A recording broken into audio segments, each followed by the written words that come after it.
உங்கள் எல்லோருக்கும் வணக்கம். எப்பொழுதும் போல ஒரு சுவையான பரபரப்பான அரசியல் தகவலோடு உங்களை சந்திப்பதில் மற்றற்ற மகிழ்ச்சி. ஒரு மகிழ்ச்சியான தருணம் என்று சொல்ல முடியாது. சென்னை அண்ணா பல்கலைக்கழகத்தினுடைய மாணவி மீது செய்யப்பட்ட அத்துமீறல், அதற்கு பிறகு தமிழகத்தில் ஏற்பட்டிருக்கும் கொந்தளிப்பு, இன்று அந்த விசாரணையை சென்னை உயர்நீதிமன்றம் மேற்கொண்டது. சென்னை உயர்நீதிமன்ற நீதிபதி சிவசுப்பிரமணியம் அவர்கள் இந்த வழக்கிலே தமிழக அரசு மீது கடுமையான ஒரு ஆட்சேபனைகளை மற்றும் குற்றச்சாட்டுகளை தெரிவித்திருக்கிறார்.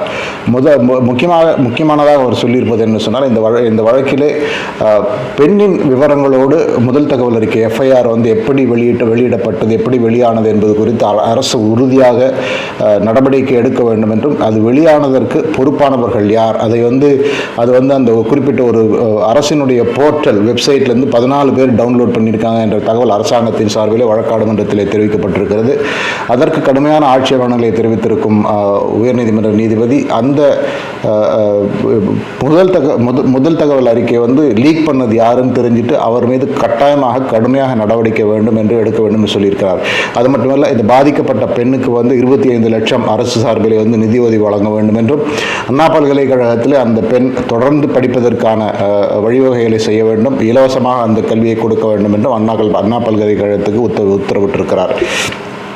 இவற்றை எல்லாம் விட மிக முக்கியமாக உயர்நீதிமன்ற நீதிபதி கடுமையாக சொல்லியிருப்பது என்ன என்று சொன்னால், இந்த வழக்கு விசாரணையில் இருக்கும் பொழுதே, அதாவது ப்ராக்ரஸ் ஆஃப் த கேஸ், வழக்கு விசாரணை நடந்து கொண்டிருக்கும் பொழுதே சென்னை மாநகரத்தினுடைய காவல்துறை ஆணையர் இந்த வழக்கின் விவரங்களை எதற்கு பத்திரிகையாளர்களுக்கு பேட்டி கொடுத்திருக்கிறார், அது சரியானது இல்லை என்று கடுமையாக ஆட்சேபித்திருக்கிறார். அது மட்டுமல்ல, தமிழக அரசு சென்னை காவல்துறை ஆணையர் மீது என்ன நடவடிக்கைகள் எடுக்க வேண்டுமோ அதை உடனடியாக எடுக்க வேண்டும்.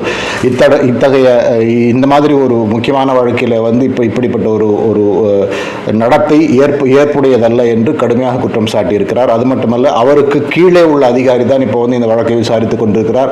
அதுவுமே கூட ஏற்புடையதல்ல. அதாவது அவர் ப்ரீஜுடிஸ்னு சொல்லுவாங்க ஆங்கிலத்தில். ஏற்கனவே ஒரு வழக்கு இந்த திசையில் தான் போக வேண்டும் என்று அந்த ஒரு மன ஓட்டத்திலே வழக்கு எடுத்து விசாரித்தால் அந்த வழக்கு விசாரணையில் நியாயம் கிடைக்காது என்பதாலே மாநகர காவல்துறை ஆணையருக்கு கீழே உள்ள ஒரு அதிகாரி இந்த வழக்கை விசாரிப்பது சரியாக இருக்காது என்று சொல்லி இந்த வழக்கை விசாரிக்க ஒரு எஸ்ஐடி, ஒரு ஸ்பெஷல் இன்வெஸ்டிகேஷன் டீமை நியமித்து உயர்நீதிமன்றம் உத்தரவிட்டிருக்கிறது. அந்த ஸ்பெஷல் இன்வெஸ்டிகேஷன் டீம் ஒரு அனைத்து மகளிர் டீம், 3 மூத்த ஐபிஎஸ் அதிகாரிகள், மகளிர் காவல்துறை அதிகாரிகளை நியமித்து உயர்நீதிமன்றம் உத்தரவிட்டிருக்கிறது.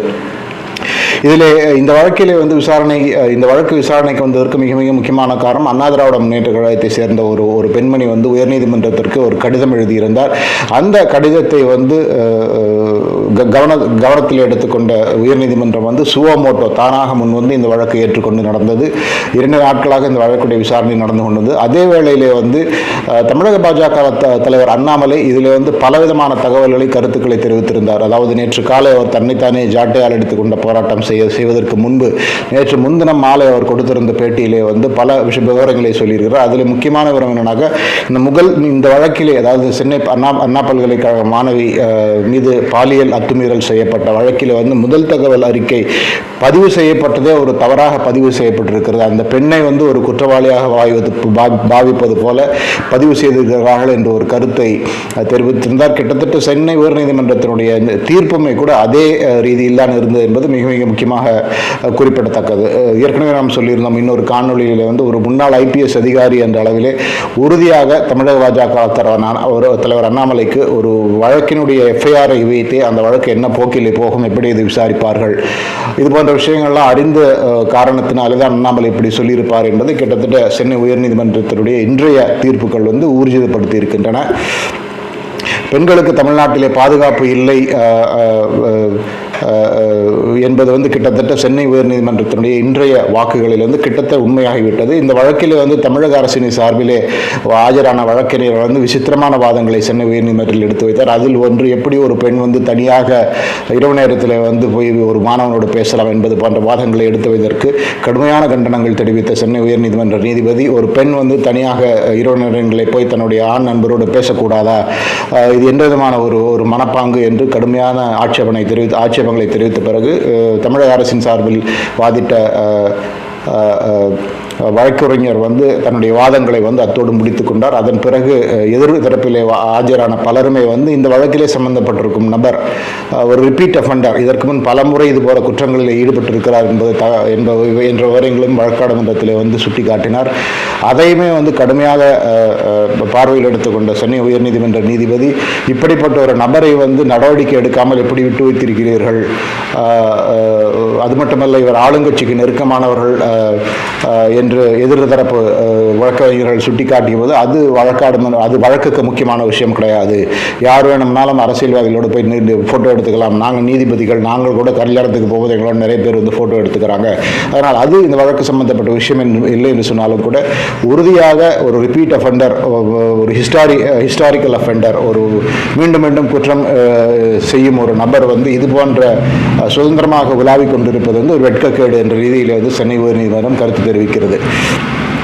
இதிலிருந்து மிக மிக முக்கியமான விஷயம் என்னன்னாக்கா, ஆளும் கட்சியை பொறுத்தவரை, திராவிட முன்னேற்ற கழக அரசை பொறுத்தவரை அவர்கள் வந்து இது சரியாக விசாரிக்கப்பட்டு வருகிறது, இந்த வழக்கு சரியான திசையிலே போய் கொண்டிருக்கிறது, இது குற்றவாளிகளை உடனடியாக கண்டுபிடித்தோம் என்று சொன்னாலும் கூட சென்னை உயர்நீதிமன்றத்தை பொறுத்தவரை வழக்கு விசாரணையே முடியவே இல்லையே, அப்படி இருந்து எப்படி வந்து சென்னை மாநகர ஆணையர் வந்து ஒரே ஒரு நபர் தான் குற்றவாளி என்று சொல்லுகிறார், அப்போ வந்து வழக்கு விசாரணை வந்து முடிச்சிட்டீங்களா, வழக்கு விசாரணை முடியாமல் எப்படி ஒரு நபர் தான் குற்றவாளி உங்களால் கண்டுபிடிக்க முடியுது, இது போன்ற கடுமையான வாதங்களை சென்னை காவல்துறை ஆணையர் மீது சுட்டிக்காட்டிய சென்னை உயர்நீதிமன்றம் வந்து இது போன்ற தவறான அல்லது ஒரு மிஸ்லீடிங்கான ஒரு இன்டர்வியூஸ் கொடுத்ததுக்கு உறுதியாக தமிழக அரசு வந்து அவர் மீது நடவடிக்கை எடுப்பதுதான் சரியான ஒன்று என்று சொல்லியிருக்கிறது. இது எந்த அளவுக்கு தமிழக அரசு வந்து ஒரு நடவடிக்கை எடுக்கும் அப்படிங்கிறது தெரியவில்லை. ஏன்னா இது போன்ற விஷயங்கள் வந்து நீதிமன்றத்தினுடைய சொல்லை வந்து அரசு ஏற்று நடந்து கொள்வதும் ஏற்காமல் இருப்பதும் அரசினுடைய டிஸ்கிரிஷன், அரசினுடைய முடிவு, அமைச்சரவையினுடைய முடிவு, இன்னும் சொல்லப்போனால் தமிழக முதலமைச்சருடைய முடிவு, காவல்துறை தமிழக முதலமைச்சருடைய கட்டுப்பாட்டில் தான் இருக்கிறது. அதனால் அவ்வளவு சுலபமாக ஒரு பியூனிட்டிவ் ஆக்ஷன் சொல்லுவாங்க, அதாவது தண்டனை என்ற ரீதியிலான ஒரு நடவடிக்கை வந்து மாநகர காவல்துறை ஆணையர் மீது எடுப்பார்களா என்பது பெரிய சந்தேகம் என்பதில் எந்த விதமான சந்தேகம் கிடையாது. இந்த மூவர் அடங்கிய SIT ஸ்பெஷல் இன்வெஸ்டிகேஷன் டீமுடைய விசாரணை வந்து இன்று சொல்லி இருப்பதை பார்த்தால் உறுதியாக அது நீதிமன்றத்துடைய பார்வையிலே நடக்கும், அண்டர் ஜுடிஷியல் சூப்பர்விஷன் நடக்கும், எந்த சந்தேகமே கிடையாது. ஒருவேளை அப்படியுமே இந்த வழக்கில் வந்து வழக்கினுடைய விசாரணை வந்து உயர்நீதிமன்றத்துக்கு திருப்தி அளிக்கவில்லை என்று சொன்னால் உறுதியாக அடுத்த கட்டமாக இது வந்து CBI எடுத்துக்கொள்வதற்கான வாய்ப்பு இருக்கும் என்றும் கூட பலரும் சொல்லுகிறார்கள். இன்னும் சொல்ல போனால் இந்த வழக்கில் CBI விசாரணை வேண்டும் என்று ஏற்கனவே அண்ணா திராவிட முன்னேற்ற கழகத்தினுடைய தலைவர் எடப்பாடி பழனிசாமி தெரிவித்திருக்கிறார். அந்த கருத்துமை கூட இப்பொழுது வந்து முக்கியத்துவம் பெறுகிறது. ஒருவேளை இந்த SIT உடைய விசாரணை எந்த விதமான முன்னேற்றம் அடையவில்லை என்று சொன்னால் உறுதியாக இது வந்து CBI போன்ற ஒரு மத்திய அமைப்புக்கு போகும் இதில் எந்த சந்தேகமே கிடையாது. இன்னொரு சுவாரஸ்யமான விஷயம் வந்து இது வந்து இந்த வழக்குக்கு சம்பந்தப்பட்ட விஷயம் இல்லை என்று சொன்னாலும் கூட அந்த நபர் வந்து அந்த கைது செய்யப்பட்டிருக்கும் அந்த குறிப்பிட்ட குற்றவாளி வந்து சார் என்று ஒருவரை சுட்டிக்காட்டி அவருக்கு ஒத்துப்போக வேண்டும் என்று அந்த பெண்ணை மிரட்டியதாகவும் தகவல்கள் கசிந்திருக்கின்றன. அது யார் என்பது குறித்து ஒரு பெரிய விவாதம் அரசியல் வட்டாரங்களில் நடந்து கொண்டிருந்தாலும் கூட இது ஒன்று அது அரசியல்வாதியாக இருக்குமா இல்லை பல்கலைக்கழக சம்பந்தப்பட்டவர்களாக இருக்குமா என்ற ஒரு பெரிய ஒரு